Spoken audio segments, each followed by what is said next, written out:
Hello friends, स्वागत है हमारे YouTube channel PS classes Morena. तो दोस्तों, आज के इस वीडियो हम देखने वाले हैं मिश्रण और यौगिक, यानी कि दोस्तों मिक्सचर एंड कंपाउंड। दोस्तों, यह टॉपिक 9th क्लास का साइंस से लिया गया है, जो कि चैप्टर दूसरे का है, यानी चैप्टर 2 का है। इसमें दोस्तों बहुत से बच्चों को ये प्रॉब्लम आती है कि मिश्रण और यौगिक में अंतर स्पष्ट कैसे करें, यानी कि मिश्रण क्या है और यौगिक क्या है। तो दोस्तों, मैं बता देना चाहता हूं तुम्हें कि इसमें थोड़ा सा ही अंतर है। इसमें कुछ नियम और कुछ अनुपात और कुछ रासायनिक क्रियाओं का अंतर है। तो दोस्तों, हम देखने वाले हैं इसमें मिश्रण और यौगिक में अंतर, यानी कि मिश्रण क्या होता है, इसके क्या गुण होते हैं, यौगिक क्या होता है, इसके क्या गुण होते हैं। और दोस्तों, इनके कुछ उदाहरण देखेंगे हम, तो ध्यान से देखना दोस्तों। इससे पहले दोस्तों, अगर हमारे चैनल पर आप नए आए हैं तो चैनल को सब्सक्राइब करें और बेल आइकन दबाएं, जिससे हर वीडियो का नोटिफिकेशन आप तक पहुंच सके। देखिए दोस्तों, सबसे पहले हम देखते हैं मिश्रण क्या है और यौगिक क्या है। तो मैं सबसे पहले इनको लिखने से पहले आपको समझा देता हूं कि ये यौगिक और मिश्रण क्या है। तो दोस्तों, मिश्रण क्या होता है, किसी भी पदार्थ यानी कि किसी भी दो या दो से अधिक पदार्थों को हम मिला देते हैं। यानी कि जैसे दोस्तों मान के चलो, हमने एक ले लिया चीनी ले ली यानी कि शक्कर, और एक हमने जल ले लिया, यानी कि एक पदार्थ के रूप में चीनी ले ली हमने, दूसरे पदार्थ या यौगिक के रूप में हमने क्या ले लिया, जल ले लिया। देखिए दोस्तों, मैं बता रहा हूं, चीनी और क्या ले लिया हमने, जल। तो चीनी एक पदार्थ है और जल एक यौगिक है। इन दोनों को हमने मिलाया तो क्या बन गया, मीठा पानी भी कह सकते हैं, मीठा पानी भी कह सकते हैं। क्योंकि दोस्तों, अब इसे हम क्या कहेंगे, हमने इसमें कितनी मात्रा चीनी की ली है, कितनी मात्रा जल की ली है, ये कोई निश्चित नहीं है। और ऐसा कोई भी मिश्रण या फिर ऐसा कोई भी विलयन हो जिसमें उनके यौगिकों की यानी कि अवयवों की संख्या निश्चित नहीं होती है, उसे हम दोस्तों क्या कहते हैं, उसे कहते हैं हम मिश्रण। क्या कहते हैं, मिश्रण। अब यहां दोस्तों हमने मिश्रण को समझ लिया। इसमें बहुत सारे उदाहरण हो सकते हैं, जैसे यहां चीनी है, जल है, यहां पर नमक और जल ले सकते हैं हम, यहां पर वायु को ले सकते हैं हम। यानी कहने का मतलब यह है कि किसी भी पदार्थ को दो या दो से अधिक पदार्थ या यौगिकों को मिलाने पर उसमें कोई भी निश्चित अनुपात नहीं हो, उसमें कोई भी रासायनिक क्रिया नहीं हो, तो हम उसे क्या कहेंगे, हम उसे कहेंगे मिश्रण। ठीक है, अभी हम यहां पर अच्छे से समझेंगे, अंतर के द्वारा समझेंगे, दोनों में स्पष्ट अंतर देखेंगे, उनके उदाहरण देखेंगे, जो कि आपको समझ में आ जाएगा। दोस्तों, वीडियो को अंत तक देखेंगे तो आपको ये मिश्रण और यौगिक हमेशा के लिए समझ में आ जाएगा और आपको याद भी हो जाएगा, जो कि 9th क्लास के स्टूडेंट के लिए बहुत यूजफुल होने वाला ये वीडियो है। तो चलिए दोस्तों, अब उसी तरह से हम क्या देखते हैं, क्या देखते हैं, अब यौगिक को समझते हैं। तो यौगिक क्या होता है दोस्तों, यौगिक में दो या दो से अधिक पदार्थों का एक निश्चित अनुपात होता है। क्या होता है, एक निश्चित अनुपात है। यहां पर देखो, यही मुख्य बात है, मिश्रण में दो या दो से अधिक पदार्थों का कोई निश्चित अनुपात नहीं होता है, ना ही उसमें कोई रासायनिक क्रिया होती है। लेकिन इसमें यौगिक में जो पदार्थों का मिश्रण होता है, यानी जो पदार्थ मिलाए जाते हैं, अवयव होते हैं उसके, उनका एक निश्चित अनुपात होता है। जैसे निश्चित अनुपात में हम क्या लेते हैं, हम लेते हैं यहां पर हाइड्रोजन यानी कि H2 प्लस ऑक्सीजन यानी कि O2। हमने हाइड्रोजन ले लिया, ऑक्सीजन ले लिया, ये क्या है, दो तत्व हैं। क्या हैं, दो तत्व। इनको मिलाया हमने तो क्या बन गया, H2O। क्या बन गया, H2O। अब यहां पर दोस्तों देखेंगे कि यहां पर हाइड्रोजन और ऑक्सीजन का एक निश्चित अनुपात लिया गया है। निश्चित अनुपात कैसे लिया गया है, क्योंकि इसका अनुपात क्या बनाया है, यहां पर हाइड्रोजन के 2 अणु हैं, ऑक्सीजन का 1 अणु है। इसे दोस्तों संतुलित करेंगे, थोड़ा सा संतुलित करने के लिए यहां पर क्या करना पड़ेगा, हमें यहां पर 2 और यहां पर 2 लगानी पड़ेगी। तब भी ये क्या है दोस्तों, तब भी ये 2:1 निकल के आ रहा है, यानी कि हाइड्रोजन का अणु 2 और ऑक्सीजन का 1। यहां पर निश्चित अनुपात है। क्या है, निश्चित अनुपात। यानी और एक बात और है इसमें दोस्तों, इसमें एक बात प्रमुख ये है कि यौगिक के जितने भी अवयव होते हैं ना, उनके गुण धर्म और जो बनने वाला उत्पाद होता है, जो बनने वाला यौगिक होता है, उसके गुणधर्म बिल्कुल अलग अलग होते हैं। जैसे आपको मैं समझाता हूं, मैंने आपको एक रासायनिक अभिक्रिया और समीकरण में भी समझाया था, यहां भी समझा रहा हूं, क्योंकि ये भी क्या है, एक रासायनिक अभिक्रिया ही है और समीकरण है। यहां पर क्या होता है, हाइड्रोजन क्या है दोस्तों, हाइड्रोजन एक ज्वलनशील गैस है, ज्वलनशील गैस। हाइड्रोजन क्या है, ज्वलनशील गैस है। और यहां पर ऑक्सीजन क्या है, ऑक्सीजन जलने में सहायक है, ऑक्सीजन जलने में या फिर जलाने में सहायक है। तो यहां पर देखो हाइड्रोजन गैस को देखते हैं तो यहां पर एक ज्वलनशील गैस है ये, यानी कि ज्वलनशील पदार्थ कह सकते हैं। और यहां ऑक्सीजन को देखते हैं तो ये जलने में सहायक है। दोनों के गुण धर्म अलग अलग हैं, लेकिन अगर देखा जाए इसका जो उत्पाद जल बनता है वो क्या करता है, आग बुझाने में काम आता है। किस में काम आता है, आग बुझाने में।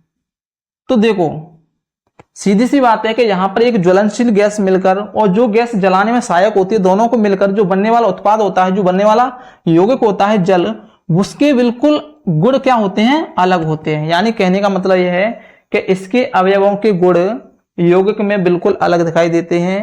और यहां पर दोस्तों मिश्रण को बताते हैं, तो मिश्रण में क्या होता है, मिश्रण के अवयवों के जो गुण होते हैं, यानी कि चीनी है, जल है, ये इसके गुण हैं। जैसे चीनी का जो भी स्वाद है, जल का जो भी रंग है, उन दोनों को मिलाने के बाद क्या बनता है, मीठा पानी कह सकते हैं या फिर चीनी का पानी कह सकते हैं, जो मिश्रण बनता है। लेकिन इसमें क्या दिखते हैं, इनके अवयवों के गुण दिखाई देते हैं, क्योंकि चीनी कैसी होती है दोस्तों, चीनी मीठी होती है, इसलिए ये मीठा पानी बनता है। यानी मिश्रण में उसके अवयवों के गुण दिखाई देते हैं, यानी कि मिश्रण अपने यौगिकों के गुणों को दर्शाता है, यौगिक अपने यौगिकों के गुणों को नहीं दर्शाता है। यानी उसके जो गुण होते हैं वो बिल्कुल अलग होते हैं, किससे, उसके यौगिकों से।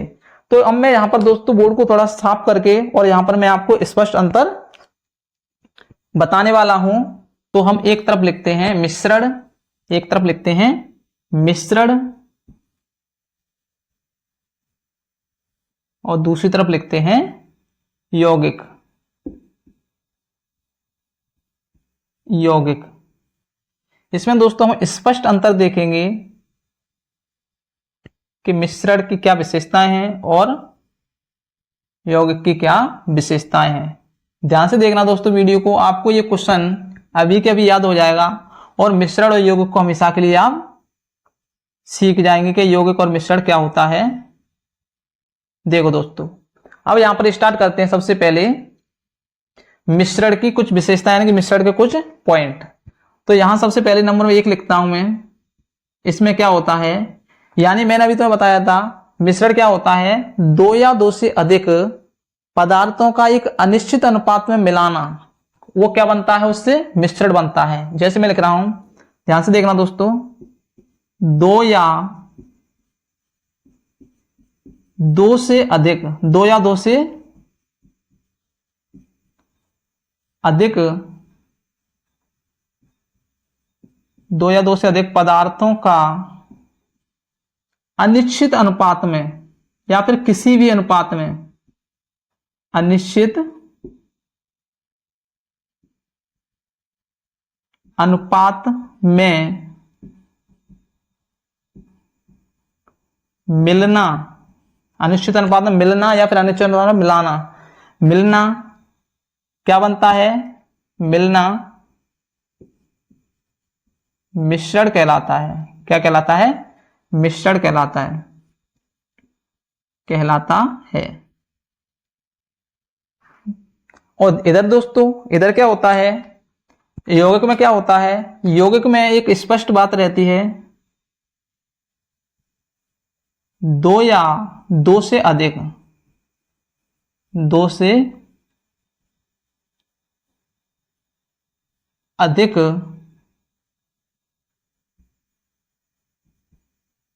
पदार्थों का निश्चित अनुपात, निश्चित अनुपात, अनुपात में रासायनिक क्रिया के द्वारा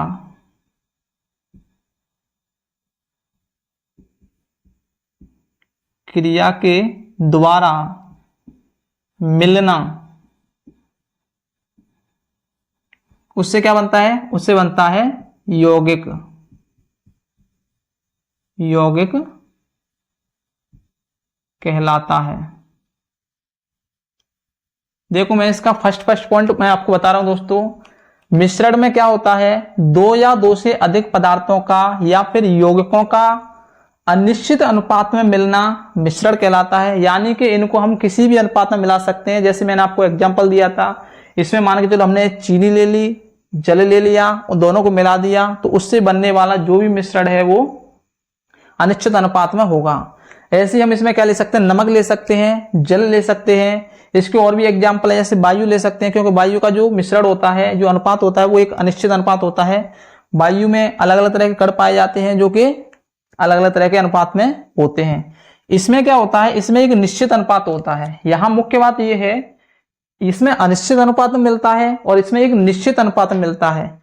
इसमें हम अपनी मर्जी से कैसे भी मिला सकते हैं और ये एक रासायनिक क्रिया के द्वारा मिलता है। यानी कहने का मतलब यह है कि यौगिक जो बनता है वो रासायनिक क्रिया के द्वारा बनता है। इसमें बनने वाला मिश्रण अपने अवयवों के गुणों को दर्शाता है। यानी कि उसके जो घटक होते हैं, घटक में जैसे मान के चलो जल है एक घटक, एक नमक ले लिया हमने, या फिर दूसरा एग्जांपल लेते हैं, एक जल घटक हो गया, एक चीनी हो गया, ठीक है।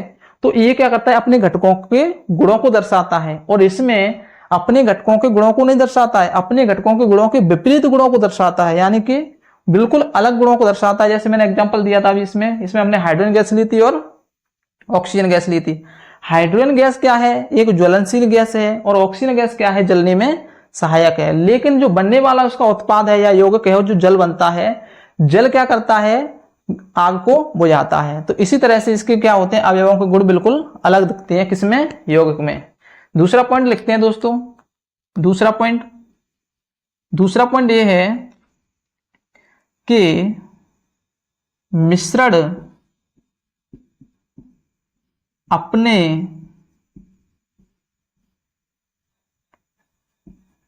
अवयवों के गुणों को दर्शाता है,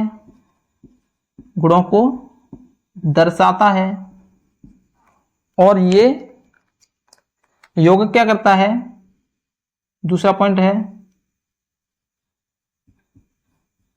यौगिक अपने अवयवों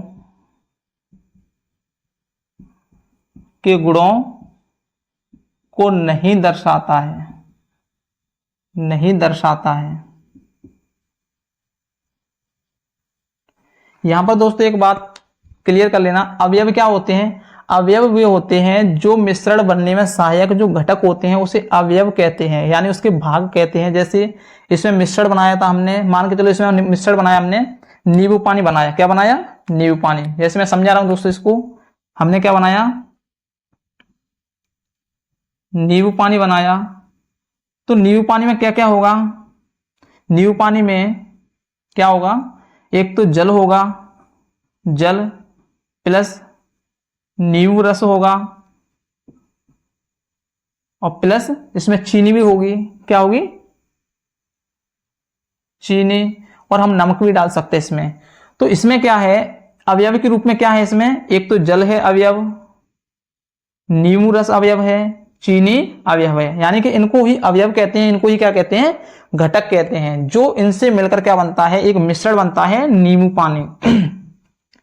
ऐसे इसमें अवयव वही है। इसमें अवयव क्या मानेंगे हम, इसमें मान के चलो हमने ले लिया Na+Cl। Na मतलब सोडियम और क्लोरीन, और सोडियम क्लोरीन से क्या बनेगा, सोडियम क्लोराइड, यानी कि सोडियम क्लोराइड NaCl।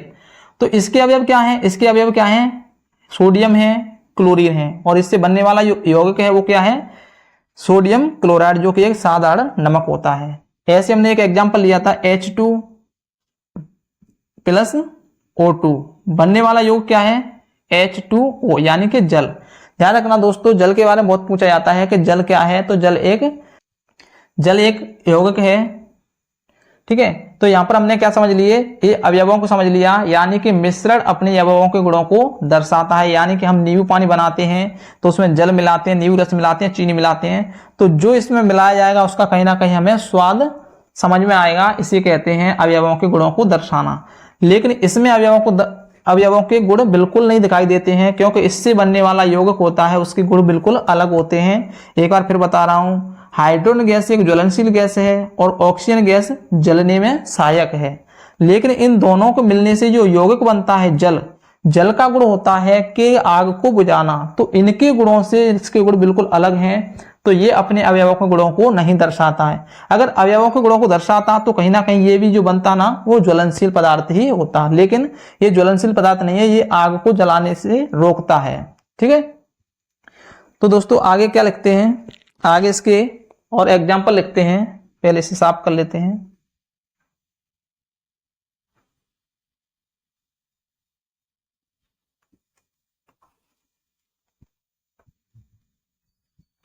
अब इसमें क्या लिखते हैं, तीसरा पॉइंट ये है कि मिश्रण के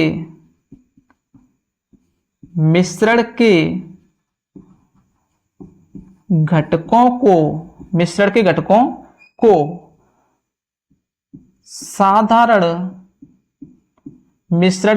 को साधारण भौतिक विधि से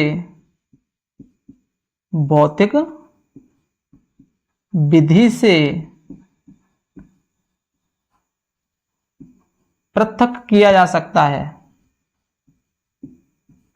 सकता है। यानी कि मिश्रण के घटकों, यहां पर दोस्तों मैंने अवयव लिखा है, यहां पर घटक लिखा है, एक ही बात है। यानी मैं यहां लिख सकता हूं मिश्रण के अवयवों को साधारण भौतिक विधि से पृथक किया जा सकता है। और इसमें क्या होता है, दोस्तों, तीसरा पॉइंट, यौगिक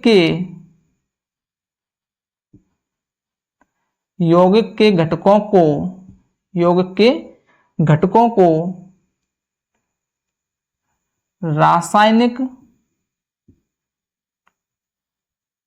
या वैद्युत रासायनिक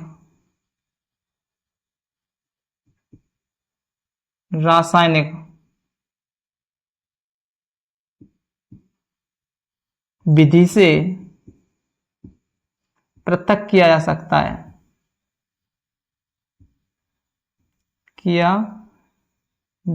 है।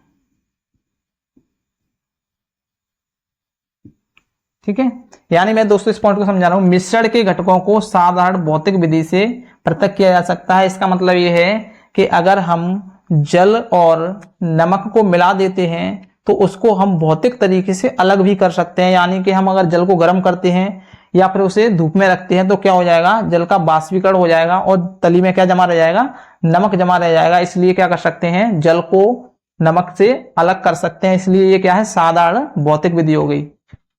यौगिक घटकों को रासायनिक या वैद्युत रासायनिक विधि से अलग किया जा सकता है। इसमें क्या होता है, इसमें हम साधारण भौतिक विधि से अलग नहीं कर सकते, क्योंकि जो बनने वाले जो यौगिक होते हैं वो बहुत मजबूत बंधों से होते हैं, इनको आसानी से अलग नहीं किया जा सकता है। कहने का मतलब यह है कि इनको अलग करना बहुत मुश्किल है, लेकिन तब भी अगर अलग करते हैं तो वो रासायनिक तरीके से ही अलग कर सकते हैं। इसका दोस्तों एक और पॉइंट लिखते हैं हम, जो कि एक और पॉइंट इंपॉर्टेंट है, मिश्रण परिवर्तनीय होता है। मिश्रण कैसा होता है, परिवर्तनीय होता है। मिश्रण परिवर्तनीय होता है और यौगिक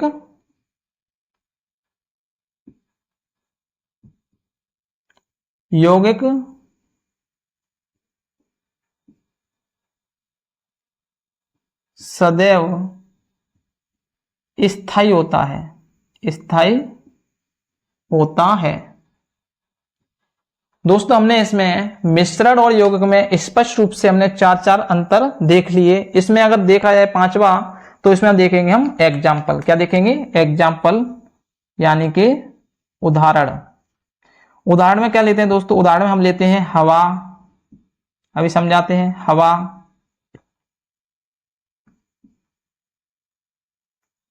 नींबू जल, नमक का जल। यानी कि ऐसे एग्जाम्पल दोस्तों ये अनिश्चित अनुपात में मिलाए गए हैं, यानी कि किसी भी अनुपात में मिलाए गए हैं। इसके अनुपात को या इसके मिश्रण को हम क्या कर सकते हैं, बदल सकते हैं। देखो ये क्या लिखा है, मिश्रण परिवर्तनीय है यानी कि मिश्रण को बदल सकते हैं, ठीक है। और इसमें क्या लिखा है, मिश्रण के घटकों को साधारण भौतिक विधि द्वारा पृथक भी किया जा सकता है, यानी कि जो मिले हुए हैं ये उनको अलग भी कर सकते हैं, ठीक है। और इसमें क्या है, 5वां पॉइंट एग्जाम्पल में यानी कि उदाहरण में, इसमें है एक तो जल है, सबसे फर्स्ट पर जल आता है दोस्तों यौगिक में। उसके बाद सोडियम क्लोराइड है, सोडियम क्लोराइड है, सोडियम क्लोराइड है, कार्बन डाइऑक्साइड है, कार्बन डाइऑक्साइड है यानी कि दोस्तों CO2।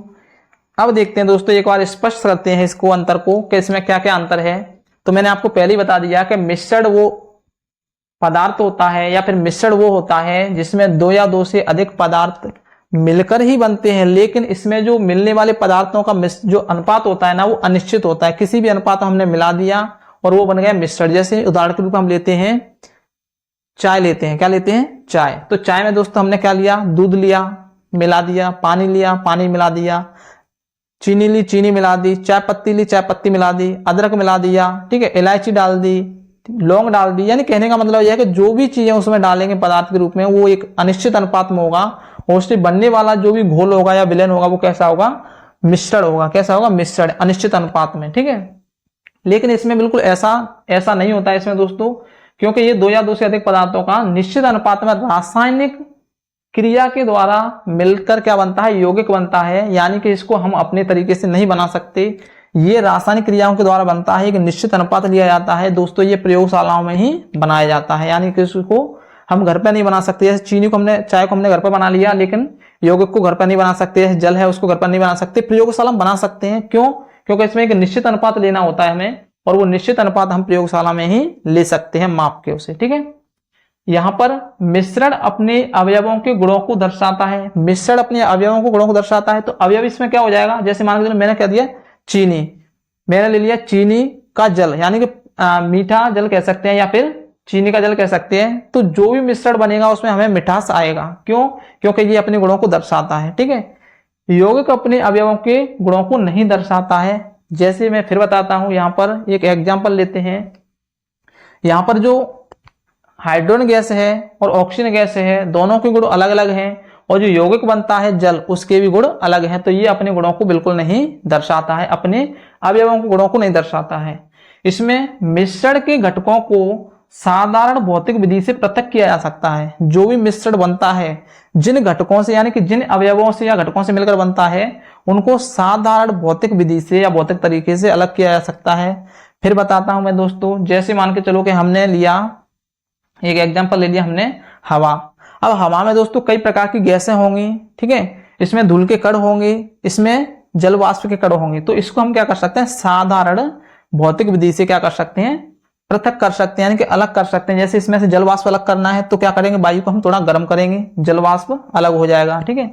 हम इसको ऐसे गैसों को अलग करेंगे तो गैसों का जो भी घनत्व होगा दोस्तों, तो घनत्वों के आधार पर गैसों को अलग किया जा सकता है, ठीक है। इसी तरह से हम बात करते हैं नमक का जल। तो नमक के जल को पृथक कैसे करेंगे, इसको क्या तुम जानते हैं दोस्तों कि नमक जिस प्रकार बनता है, जैसे जल रहता है, जल को क्या करते हैं हम दोस्तों, वाष्पीकृत करते हैं। यानी कि तापमान से क्या होता है, वो अधिक तापमान से वाष्पीकृत हो जाता है। जल रहता है वो तली में बैठा रहता है, बैठ जाता है। उसी तरह से क्या कर सकते हैं, हम इसको अलग कर सकते हैं, ठीक है। लेकिन इसमें क्या होता है, यौगिक घटकों को रासायनिक या वैद्युत रासायनिक विधि से क्या कर सकते हैं, विधि से पृथक किया जा सकता है, विधि से पृथक किया जा सकता है।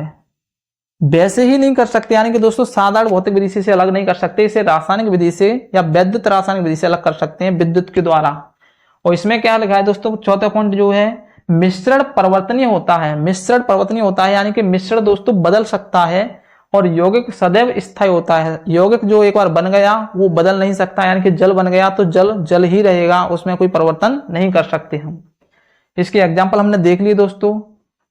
तो दोस्तों इस तरह से हमने मिश्रण और यौगिक में अंतर देख लिया दोस्तों आपको वीडियो कैसा लगा? अगर आपको वीडियो अच्छा लगा है, समझ में आ गया है ये, और ये अभी के अभी याद हो गया, तो दोस्तों वीडियो को लाइक करें, कमेंट करें दोस्तों, कमेंट करके मुझे बताएं दोस्तों कि ये आपको अच्छे से समझ में आ गया कि नहीं दोस्तों।